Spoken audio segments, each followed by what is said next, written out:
অনুপ্রবেশকারীদের আর ঠাঁই নেই পশ্চিমবঙ্গে, কারণ ডিটেক্ট হয়েছে, ডিলিট হয়েছে, এবার ডিপোর্ট হবে। ডিপোর্ট আইন কার্যকর হলো আজ থেকে, অর্থাৎ অনুপ্রবেশকারী তাড়াতে নতুন আইন কার্যকর আজ থেকে। আজ থেকেই নতুন আইন কার্যকর অনুপ্রবেশকারী তাড়াতে। অনুপ্রবেশকারীদের আর ঠাঁই নেই, শরণার্থীদের কোনোভাবে হ্যারাস করা যাবে না। শরণার্থীরা সিএএ আবেদন আবার নতুন করে করতে পারেন। সিএএ ইতিমধ্যেই কার্যকর। সিএএতে আবেদন করে বহু মতুয়া ইতিমধ্যেই নাগরিকত্ব পেয়েছেন।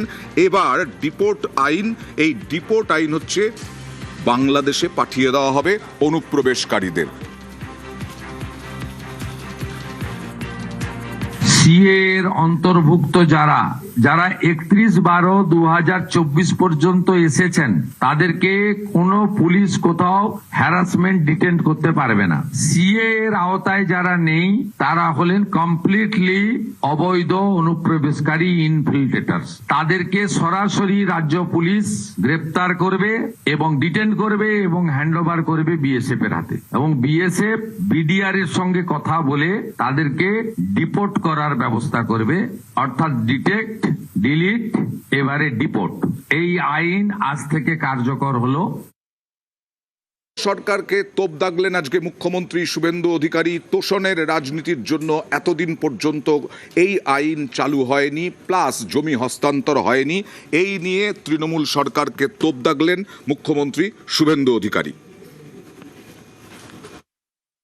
এই রাজ্যে এবং দেশে নানা জায়গায় যে ধরনের দেশবিরোধী কাজ, আইন শৃঙ্খলা জনিত অপরাধ, লাভ জেহাদ, ল্যান্ড জেহাদ, বলপূর্বক ধর্ম পরিবর্তন এবং বিশেষ করে নারী নিরাপত্তা, শিশু কন্যাদের নিরাপত্তার প্রশ্নে যে ধরনের অসামাজিক কাজকর্ম আমরা বৃদ্ধি লক্ষ্য করেছি, এবং তার সঙ্গে যুক্ত যারা বিভিন্ন সময় বিভিন্ন প্রদেশে এবং এই রাজ্যে ধরা পড়েছে, তাদের মধ্যে একটা বড় অংশ বাংলাদেশ থেকে আসা অবৈধ অনুপ্রবেশকারী। 555 কিলোমিটার এমন এলাকা রয়েছে যেখানে রাজ্য সরকার চাইলে বিএসএফ কে জমি দিতে পারত।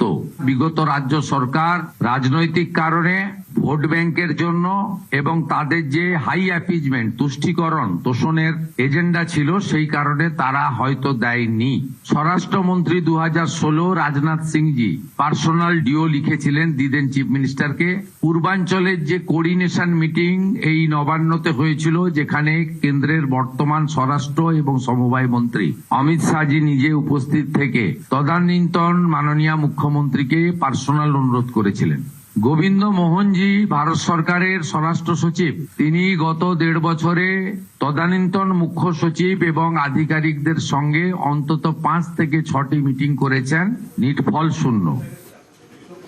ক্ষমতায় এসেই সীমান্ত সুরক্ষায় জোর এই বিজেপি সরকারের। একদিকে বিএসএফ কে জমি হস্তান্তর, অন্যদিকে চিকেন স্নেক সংলগ্ন 7টি জাতীয় সড়ক কেন্দ্রের হাতে তুলে দিল রাজ্য।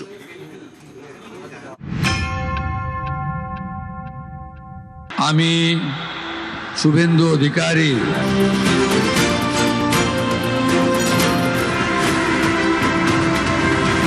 বাংলায় ডাবল ইঞ্জিন সরকার, ভয় নয় ভরসার প্রতিশ্রুতি দিয়ে পশ্চিমবঙ্গে ক্ষমতায় এসেছে বিজেপি। ক্ষমতায় এসেই ডাবল ইঞ্জিন ফর্মুলায় অনুপ্রবেশ মুক্ত বাংলা গড়ার কাজ শুরু করল বিজেপি। বিশেষ নজর সীমান্ত সুরক্ষায়। 11ই মে বিজেপি সরকারের প্রথম মন্ত্রিসভার বৈঠকের পরেই মুখ্যমন্ত্রী শুভেন্দু অধিকারী ঘোষণা করেন, বাংলাদেশ সীমান্তে কাঁটাতার দিতে বিএসএফ কে জমি দেবে রাজ্য সরকার। 45 দিনের মধ্যে প্রয়োজনীয় জমি হস্তান্তর করা হবে। আমাদের দেশের সুরক্ষার প্রশ্ন, পশ্চিমবঙ্গের সুরক্ষার প্রশ্ন এবং যেভাবে জনবিন্যাস বদলে গেছে, আজকে আমরা প্রথম দিনই কেন্দ্রীয় স্বরাষ্ট্র দপ্তর তথা বিএসএফ এর সীমান্ত সুরক্ষিত করার জন্য জমি ট্রান্সফার প্রক্রিয়া আমরা আজকে অনুমোদন দিলাম। ভূমি ও রাজস্ব সচিব তাকে এবং মুখ্য সচিবকে দায়িত্ব দেওয়া হলো 45 দিনের মধ্যে বিএসএফ এর প্রয়োজনীয় জমি হস্তান্তর সম্পূর্ণ করতে হবে।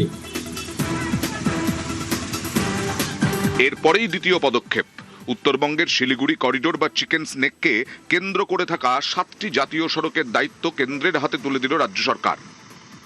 এই এলাকা কিন্তু চিকেন স্নেক হিসেবে পরিচিত।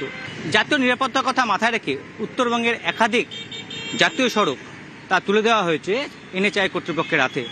রাজ্যে পালাবদলের পর নতুন সরকারের এই নয়া সিদ্ধান্ত।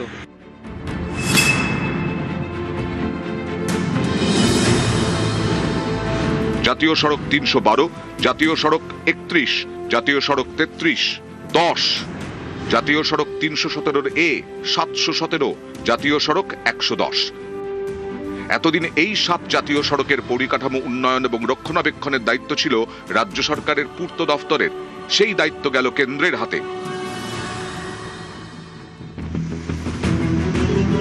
Chicken snake, Siliguri corridor, strategic point.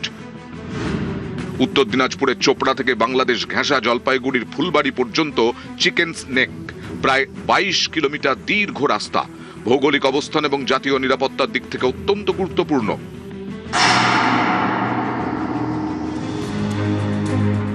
এক বছর আগেই চিকেন স্নেক সংলগ্ন 7 জাতীয় সড়কের দায়িত্ব চায় কেন্দ্র। তাতে অনুমোদন দেয়নি তৃণমূল সরকার। চৌঠা মে রাজ্যে পালাবদল। ক্ষমতায় এসেই সীমান্ত সুরক্ষায় নজর বিজেপি সরকারের। অভিযোগ অর্থাভাব এবং জমিজটের কারণে এতদিন এই জাতীয় সড়কগুলির প্রয়োজনীয় সংস্কার এবং সম্প্রসারণ করা যায়নি। দেশের সুরক্ষায় সবসময় বাড়তি সতর্কতা থাকে চিকেন স্নেকে। এই চিকেন স্নেককে ঘিরে চীন, নেপাল, ভুটান এবং বাংলাদেশ, এই 4 দেশের সীমান্তের 100 কিলোমিটারের মধ্যে চিকেন স্নেক। 2017-এ টানা প্রায় 3 মাস ধরে ডোকলামে ভারত চীন সেনা মুখোমুখি হওয়ায় উত্তেজনা চরমে ওঠে।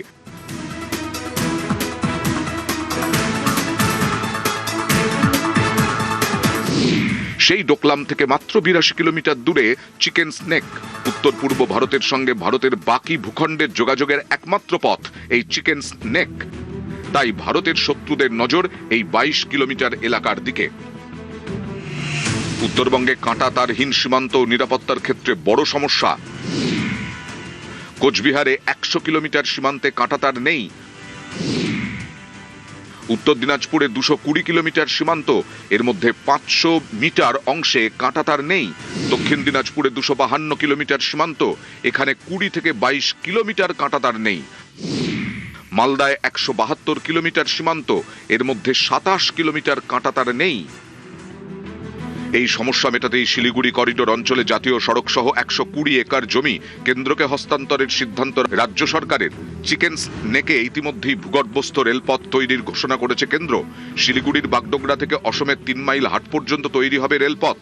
ফেব্রুয়ারিতে প্রায় 40 কিলোমিটার ভূগর্ভস্থ রেলপথ তৈরির ঘোষণা করেন রেলমন্ত্রী अश्विनी वैष्णव। नॉर्थ ईस्टर्न स्टेट्स को पूरे देश के साथ जोड़ने वाला जो हिस्सा है, उस हिस्से के लिए भी विशेष प्लानिंग की गई है। 4 लाइंस और अंडरग्राउंड लाइन की भी प्लानिंग की गई। জাতীয় সড়ক সহ এই জমি কেন্দ্রকে হস্তান্তর এবং রেলপথ হলে উত্তর পূর্ব ভারতের সঙ্গে যোগাযোগ ব্যবস্থা বাড়বে। চিকেন স্নেকে দ্রুত রাস্তা মেরামত, নজরদারির কাজ সহজ হবে। সেনাবাহিনী ও আধা সামরিক বাহিনীর যান চলাচল আরও দ্রুত ও মসৃণ হবে। আরও উন্নত CC camera, smart traffic system ও নিরাপত্তার পরিকাঠামো গড়ে উঠবে। ইতিমধ্যেই সীমান্তবর্তী অঞ্চলে জমি চিহ্নিত করে আউটপোস্ট ও কাঁটাতারের জন্য জমি হস্তান্তর প্রক্রিয়া প্রায় শেষ। নিউজ 18 বাংলা।